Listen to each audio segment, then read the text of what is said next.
I'm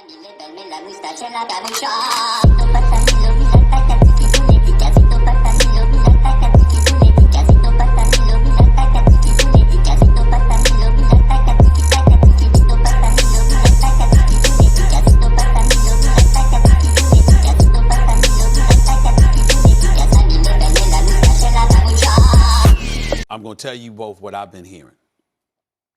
Jay Gruden is going to get fired next week. Is it definitive? One cannot say that because Daniel Snyder doesn't have a history of letting a coach go in season. I think that the last time he did it was in 2000 or so. I think it was with North Turner. I got to double check that. But I think that's the last time he did it. Daniel Snyder knows what everybody else knows. Jay Gruden has quit on the Washington Redskins. Everybody in the building knows it. They expect him to be fired. He expects to be fired.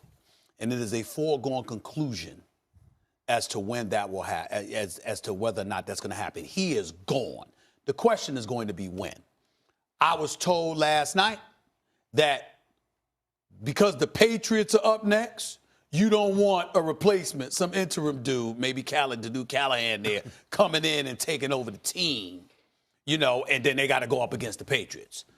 You play the Patriots. After you play the Patriots, you know, then I think it's Miami that's up next, and that might be a better situation for you as a new head coach.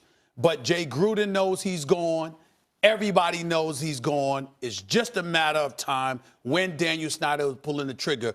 But last night was the first time I had heard this could very well happen next Monday after a predicted loss at the hands of the New England Patriots. As usual, if it waits till Monday, it's another bad move by a bad organization. And as I said, as much as I want Jim Dolan to sell the Knicks, because I love to be a Knicks fan, but I won't be while he's the worst owner in the NBA, I want Dan Snyder to own this team forever because I'm a Giants fan. I love this. This is a gimme.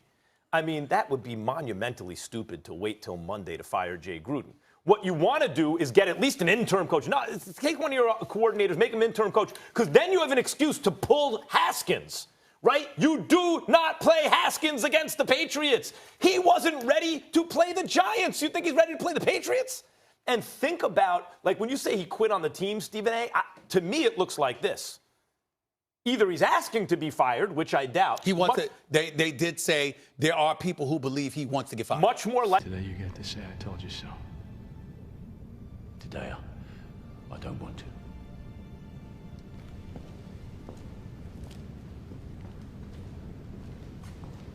But I did bloody tell you.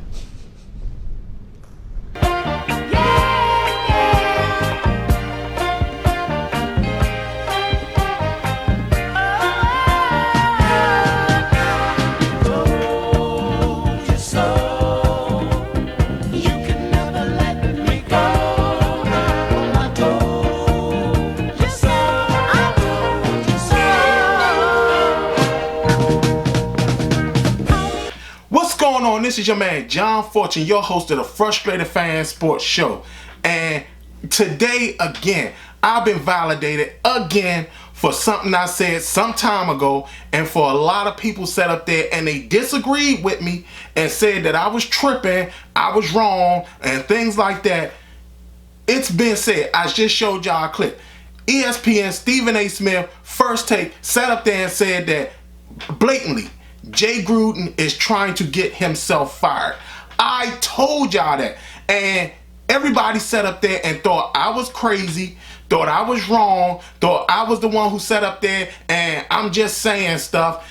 It even got to a point where one person sat up there and said that I should have been kicked out of a group because of the fact that I said Jay Gruden is doing everything he could to get himself fired.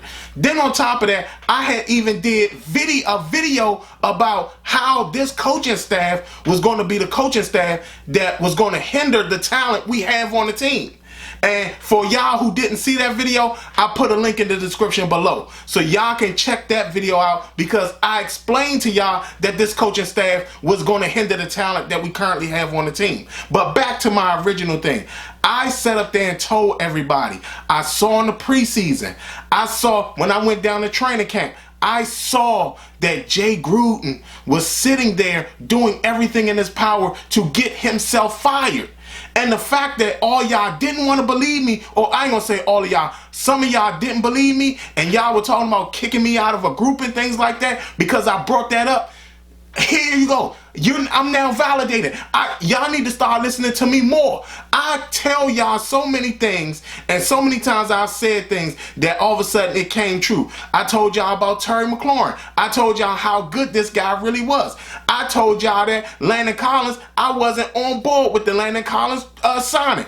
Look at what's happening now. I told y'all that Jay Gruden was doing everything to get himself fired. And I was looked at as though I was wrong. I knew it. From the time when he sat up there and said that, Dwayne Haskins wasn't ready. I told y'all, this man knew he knew he was losing his job. He's not going to develop Dwayne Haskins, and we saw that in the Giants game. We saw that. We saw that this man doesn't care. We saw that this man could care less. Him benching Adrian Peterson was a sign of that. I mean, even when we see that Adrian Peterson is the better running back, we saw that. I kept telling you people that at the end of the day, Jay Gruden is doing everything to get himself fired. Now, why would he get himself fired? Because guess what? He still gets the money on his contract.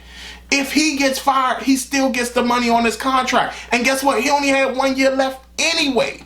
So understand that they don't even care. So he doesn't care at all. And I told y'all, because the reputation that the Redskins have around the league, he's going to find a way to get himself another job, because he's going to say that, guess what? Ownership, along with Bruce Allen, the general manager, got in my way. Just like when that report came out that Doug Williams was the one who signed Adrian Peterson. That was the smartest deal around. But you don't think that Jay Gruden was the one who leaked that? Who leaked that little bit of information? I told y'all, Jay Gruden was going to do everything in his power to get himself fired. Even the way he calls plays.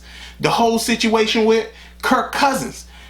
That was his fault, because he was the one who was always doing stuff that sit up there and not make Kirk Cousins look good. Even though, don't get me wrong, Kirk Cousins wasn't going to look good no matter what. But he was doing everything to make sure that he benched Adrian Peterson the first game of the year, when Adrian Peterson would have been the better option. He didn't go with Adrian Peterson. What happened? Geis goes down in the first game of the season. What does that tell you, people? Terry McLaurin should be targeted at least 20-something times a game. He didn't even target him that much in those games. Come on, y'all. I just had to say this. This is my rant about this. Again, people, sometimes listen to what I'm saying, because even though I may not be Cleo, I can definitely tell when certain things are happening. This has been your man, John Fortune, and I understand this has been a rant, but I had to do it because I kept telling people. And now all of a sudden that somebody like Stephen A. Smith is saying it, now all of a sudden everybody understands where I was coming from. Check the video down in the description below, in which I talked about this coaching staff and how they're going to be the ones that hold up what could have possibly been a 10-win team, and they were going to be the reasons that the talent wasn't going to be that good. Other than that, this is your man, John Fortune, and this has been the Frustrated Fan Sports Show.